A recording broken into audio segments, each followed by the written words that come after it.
So President Obama, as many people have mentioned. Thank you for not giving the requisite whoop. I was watching the coverage of the night Obama got elected, and one of the BBC correspondents said, and what's amazing is not just the fact that Obama is going to be in the White House, it's going to be the first time there has been a black family in the White House in America. And I thought, mate, you never watched Fresh Prince of Bel-Air, did you?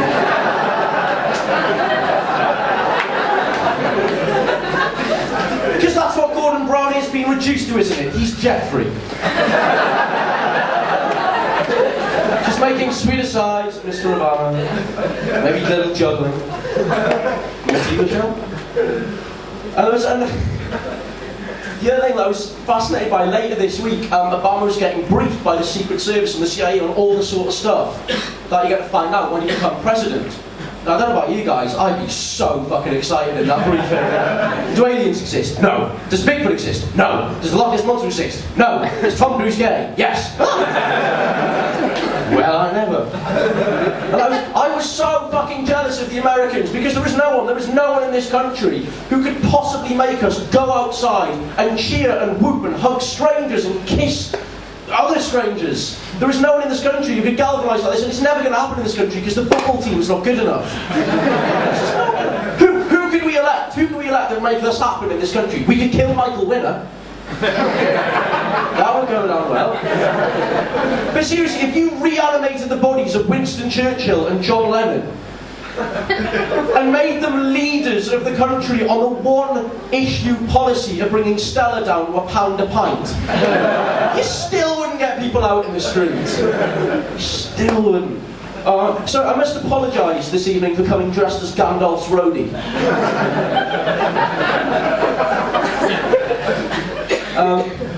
I've been wandering around the streets lately and seen, thank you for that little snuffle.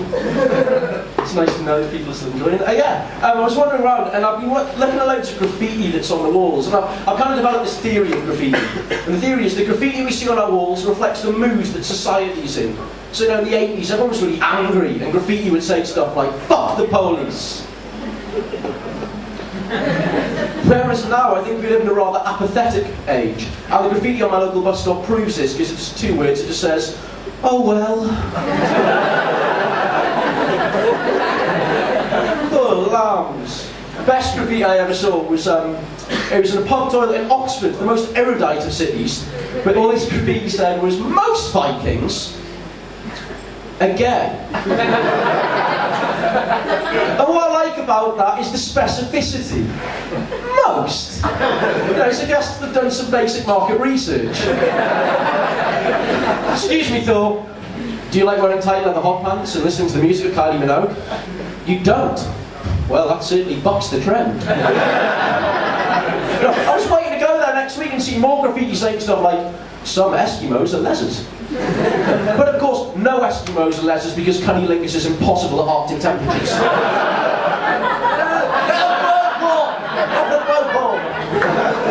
In fact, Eskimos simply can't have sex, they just fuse. Eskimos just have sex by splitting down the middle like amoebas. So that's a little rate. Are there only 8 Eskimos in tonight? Right, fuck them. Fuck those Eskimos. My friend had a theory, to go with my theory on graffiti. His theory is the music your parents listened to when you were conceived reflects the way you develop as a human being. And he worked this out. I'd taken his birth date, working 9 months back, looking top of the pop charts. That's the music he was conceived to, and he was very proud, because that meant he was conceived to Smooth Operator.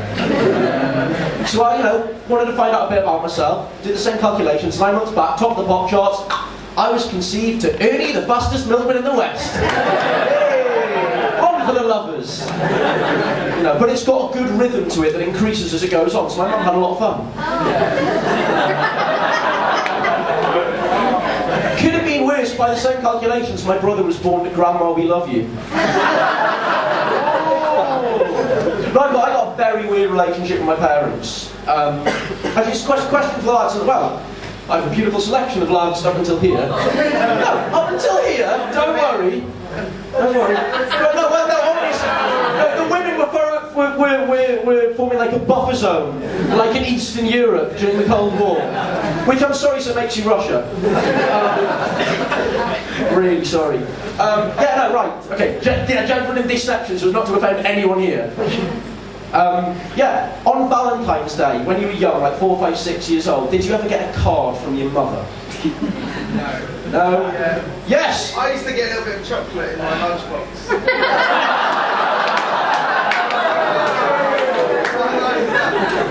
What, just one bit of chocolate? I'm not making sandwiches today. Just one quality street. Thanks, Mum.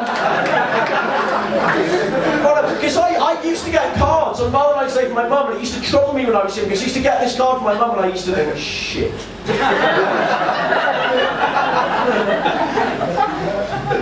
Does Dad know about this?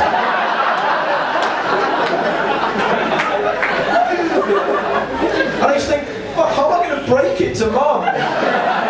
Mum, I'm really sorry, but you're just not my type. You're too old. And I kind of got this thing going on with my sister. I want to see where it goes. But I broke up with my girlfriend recently, which is why I'm bringing up this Valentine's Day. She was like, oh, bless you. I don't need your petty sympathy. I just need a blowjob now. Here's looking at you, Rock. Think very carefully, is this really what you want to see tonight? A hobbit getting blown by a folk hero on stage? You don't know, no. Because I did, well, I suppose to give you a bit of factual information on this, I'm Jewish. In fact, I'm Geordie and Jewish, which means that I'll steal your television, but I'll still expect you to pay for the licence fee.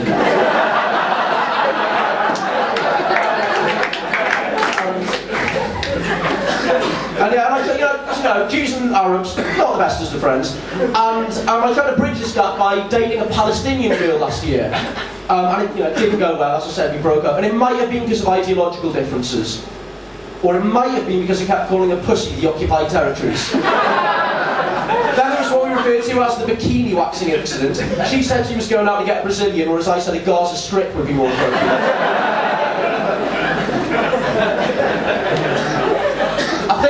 Really came to a head when I built a massive wall around the bedroom and only let her in the kitchen once a month. Yeah.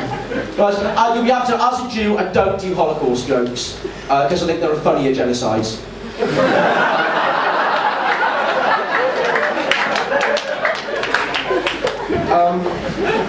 What else do I want to talk about?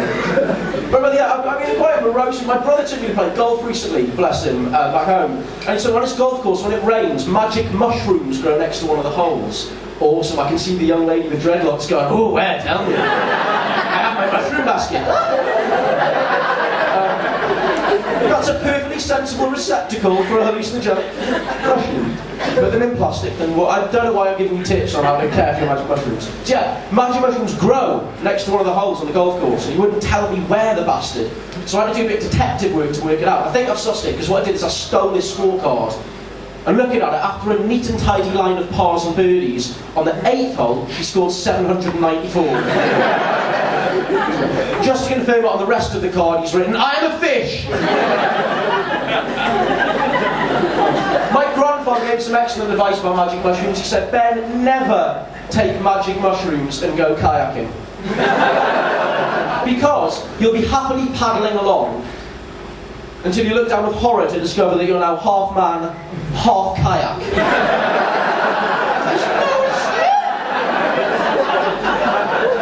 But I like sports. I'm very excited about the Olympics coming to London, someone was chatting about before.